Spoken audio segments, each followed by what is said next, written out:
ke supermarket, dia ada masalah di supermarket. Kata kasarnya itu mencuri ya. Jadi oh.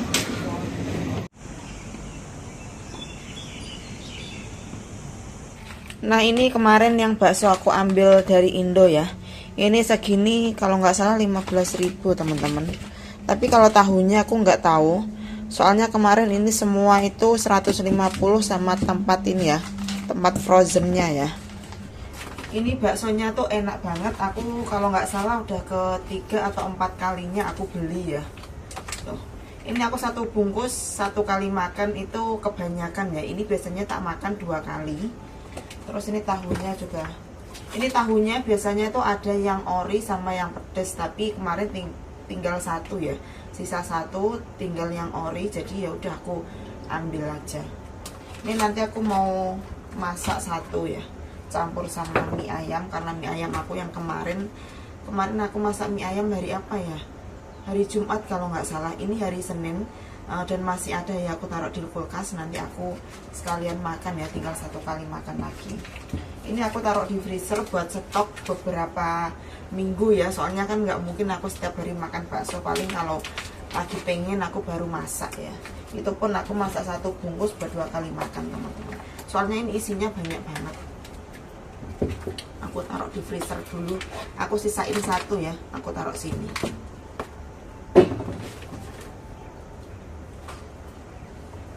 Ini aku rapiin dulu ya, kalau enggak nanti kalau kakekku lihat dia tanya ini apa kok banyak gitu.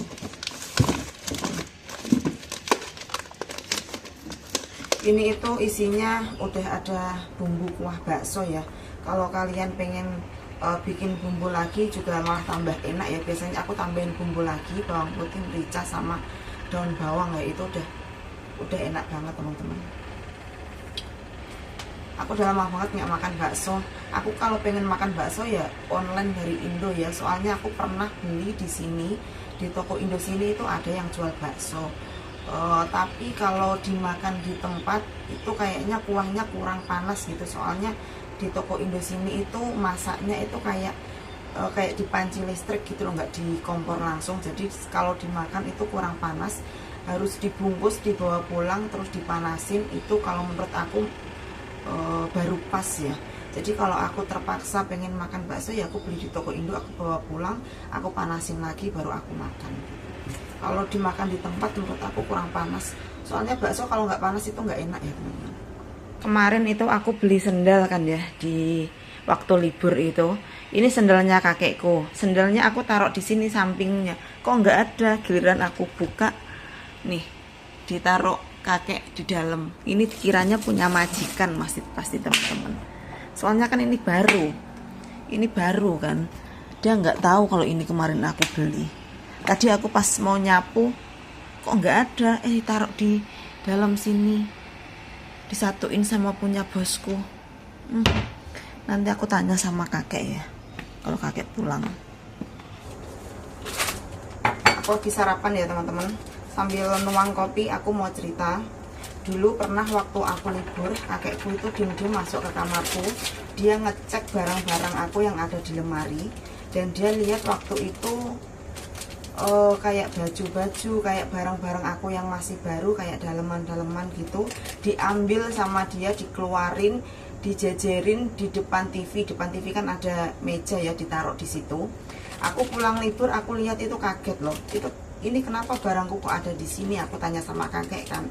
Terus kakek itu dengan sedikit nada kayak emosi, dia bilang ini bukan punya kamu mah, ini punya anakku.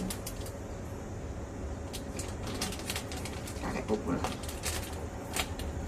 Ada suara kunci, kakekku pulang. Nanti aja dilanjut ceritanya.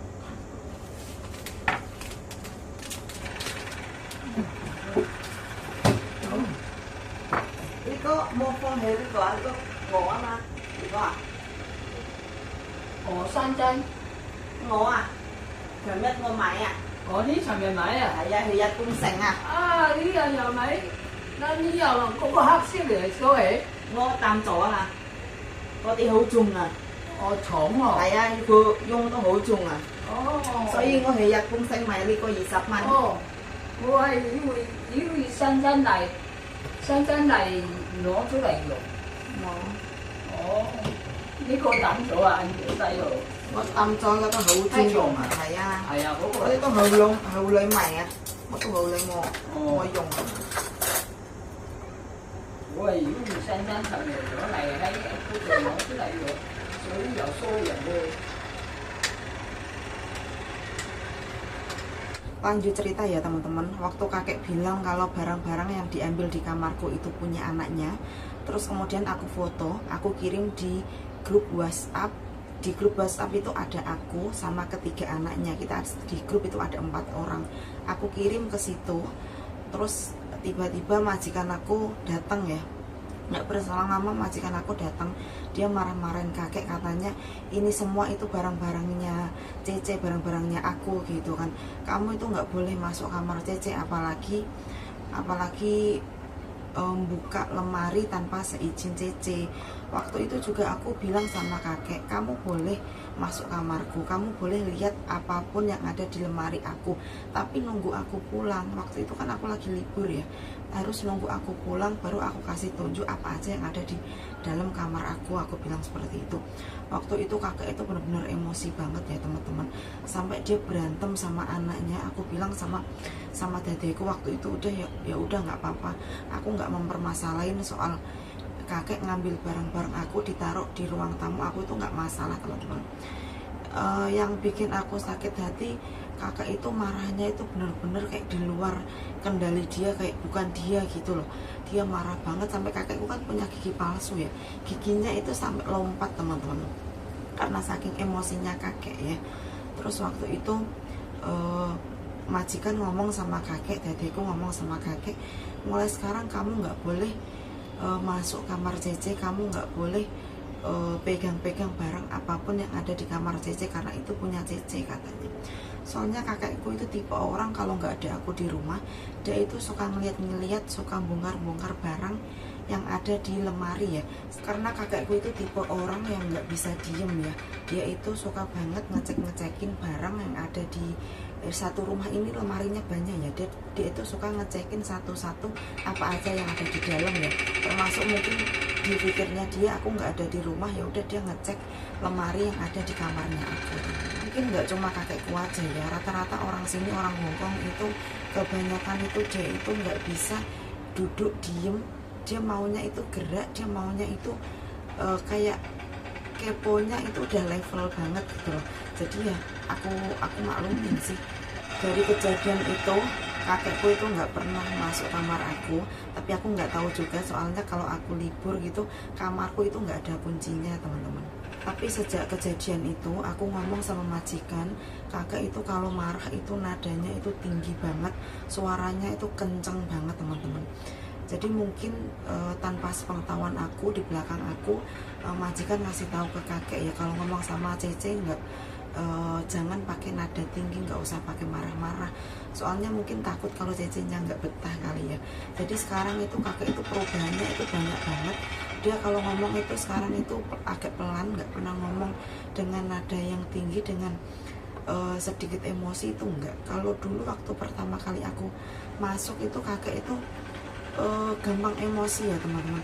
Dia itu gampang banget, misal dia mengeluarkan pendapat apa yang dia inginkan, terus aku kasih tahu ya, aku ngasih taunya juga pelan-pelan, itu kakek langsung nggak terima, dia tuh langsung ngeluarin nada yang bener-bener bikin aku sakit hati ya.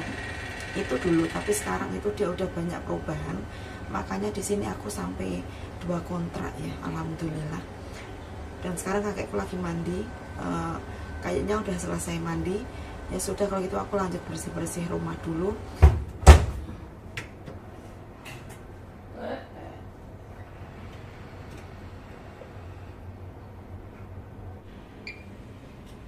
Deg-degan banget teman-teman. Tadi majikan aku nelpon, katanya tanya kakek di mana. Aku bilang ke bank. Tapi ternyata kakek itu ke supermarket. Dia ada masalah di supermarket. Kata kasarnya itu mencuri ya. Jadi sekarang aku mau ke Waihong dan semua majikanku udah mau ke sana ya. Mungkin dalam perjalanan, makanya aku tuh nggak habis pikir sama kakek, sampai deg-degan aku. Di sini itu Waihongnya ada 2 tempat ya. Tadi aku udah di sebelah sana taman itu, nggak ada. Sekarang aku mau coba ke dalam mall. Dalam mall itu ada Waihong. Mudah-mudahan ada di sana ya. Di sini ya teman-teman, katanya di Waihong.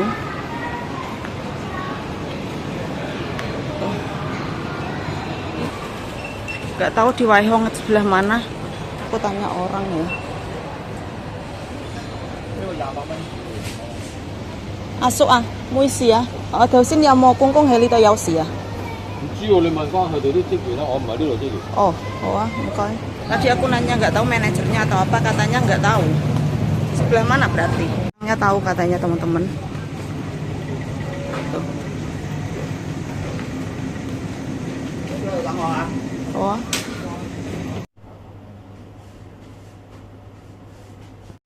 Ditungguin sama petugasnya.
Tadi itu aku nungguin kakek hampir 1 jam ya, soalnya nunggu majikan datang.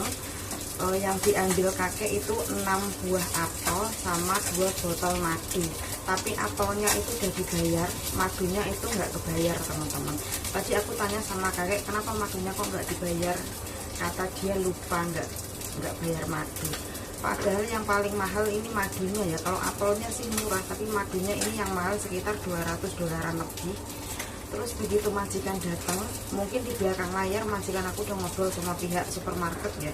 Jadi begitu majikan datang jemput kakek, terus kita pergi ke kasir, bayar madu yang belum dibayar tadi ya, sekitar $200 lebih, $200 lebih maaf. Alhamdulillahnya mungkin pihak supermarket maklumin ya, karena yang disandra ini kakek-kakek orang tua. Beda lagi kalau seperti kita ya, mungkin udah dilaporin ke polisi. Setelah majikan bayar madu yang diambil sama kakek, alhamdulillah kita diizinin pulang ya. Maaf ya suaranya agak peletok-peletok, soalnya aku sambil goreng ikan.